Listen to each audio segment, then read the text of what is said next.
सोचिए जरा, अगर दुनिया की 20% ऑयल सप्लाई, जी हां 20%, अचानक से खतरे में आ जाए तो क्या होगा? मिडिल ईस्ट में जो तनाव चल रहा है ना, उसने बिल्कुल यही एक डरावना सा सिनेरियो बना दिया है। और यह सारा संकट एक बहुत ही जरूरी समुद्री रास्ते पर आकर टिक गया है। नमस्ते। आज हम इसी बात को डिटेल में समझेंगे कि आखिर कैसे दुनिया के सबसे बिजी ऑयल रूट पर उठा एक तूफान सीधे सीधे हमारे देश भारत में एक बड़ा आर्थिक संकट ला सकता है। तो इस संकट की जड़ तक पहुंचने के लिए हमें सबसे पहले इसके सेंटर को समझना होगा, होर्मुज की खाड़ी। देखिए, ये सिर्फ पानी का एक रास्ता नहीं है, इसे आप एक तरह से मेन आर्टरी समझ लीजिए, जहां से सऊदी अरब, यूएई, कुवैत और इराक जैसे देशों से एशिया की तरफ तेल बहता है। मतलब साफ है, ये भारत और चीन जैसी बड़ी इकोनॉमीज के लिए एक लाइफलाइन से कम नहीं है। और ये आंकड़ा ये अपने आप में पूरी कहानी बता देता है। 20%! जी हां, दुनिया की टोटल ऑयल सप्लाई का लगभग 20% हिस्सा इसी एक पतले से रास्ते से होकर गुजरता है। जरा सोचिए, इसका मतलब पूरी दुनिया का 5वां हिस्सा तेल बस एक ही जगह पर डिपेंडेंट है। तो फिर होता क्या है जब इस लाइफलाइन पर कोई रुकावट आती है? इसका असर फौरन और बहुत गहरा होता है और तेल का बहाव अचानक थम सा जाता है। यहां एक बात समझना बहुत जरूरी है। देखिए, ये कोई ऑफिशियल ब्लॉकेड यानी नाकाबंदी नहीं है, लेकिन जंग का खतरा इतना ज्यादा बढ़ गया है कि ऑयल टैंकर्स अब इस रूट से बचकर निकल रहे हैं, और तो और इंश्योरेंस कंपनियां भी उन्हें कवर देने से मना कर रही हैं। तो नतीजा क्या हुआ? इसका असर बिल्कुल एक असली ब्लॉकेड जैसा ही हो रहा है। और आंकड़े तो चौंकाने वाले हैं।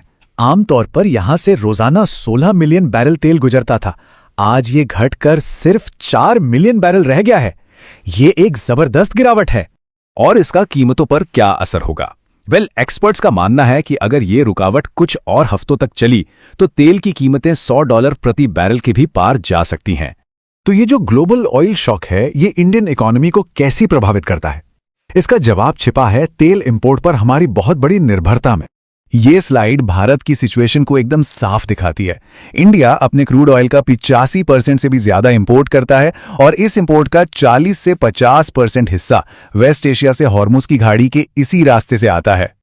और यहां से शुरू होता है एक डोमिनो इफेक्ट। मतलब एक चीज गिरती है और अपने साथ सबको ले डूबती है। जैसे ही क्रूड ऑयल का प्राइस मान लीजिए सिर्फ $10 भी बढ़ता है ना, तो इंडिया का इंपोर्ट बिल अरबों डॉलर बढ़ जाता है। इससे क्या होता है? देश का करंट अकाउंट डिफिसिट बढ़ता है, रुपए पर प्रेशर आता है, और आखिर में इसका बोझ हम सब पर पड़ता है, महंगाई के रूप में। चलिए अब देखते हैं कि इस संकट का असर इंडियन स्टॉक मार्केट पर कैसे पड़ रहा है। किसी भी बड़े इकोनॉमिक बदलाव की तरह यहां भी कुछ विनर्स हैं और कुछ लूजर्स। तो ऐसी सिचुएशन में इन्वेस्टर्स क्या करें? सबसे पहले तो यह समझना होगा कि इस खेल में जीत किसकी हो रही है और हार किसकी। देखिए, जो अपस्ट्रीम कंपनियां हैं जैसे ओएनजीसी और ऑयल इंडिया, उनको तो फायदा होता है क्योंकि तेल महंगा बिकता है।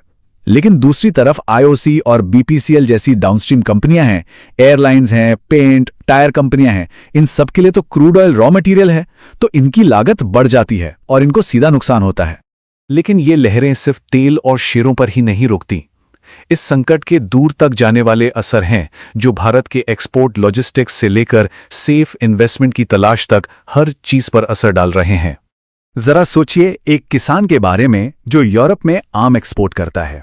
अचानक शिपिंग का खर्चा डबल हो जाता है और माल बाजार तक पहुंचने में कई हफ्ते ज्यादा लगते हैं। यही असलियत है जिसका सामना आज कई इंडियन एक्सपोर्टर्स कर रहे हैं। देखिए, जब भी फाइनेंशियल मार्केट में तूफान आता है तो इन्वेस्टर्स एक सुरक्षित ठिकाना ढूंढते हैं। इस मामले में वे सोने और चांदी जैसे ट्रेडिशनल सेफ हेवन की तरफ भाग रहे हैं, जिससे इनकी कीमतें आसमान छू रही हैं।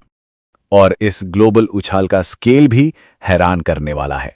कॉमिक्स पर सोने की कीमतें $2400 प्रति ऑन्स के रिकॉर्ड लेवल को पार कर गईं, जो मार्केट में फैली घबराहट को साफ साफ दिखाता है। तो भारत के लिए इसका क्या मतलब हुआ? सुनिए, एक एक्सपर्ट का अनुमान तो काफी गंभीर है। उनका कहना है कि अगर हालात और बिगड़े तो सोना 2 लाख रुपए प्रति 10 ग्राम, जी हां, 2 लाख रुपए प्रति 10 ग्राम के चौंकाने वाले लेवल तक भी जा सकता है।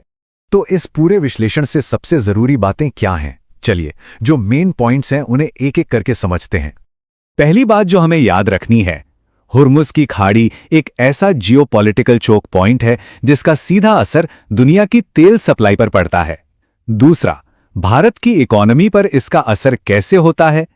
तेल की बढ़ती कीमतों से रुपया, महंगाई और ब्याज दरों पर सीधा असर पड़ता है।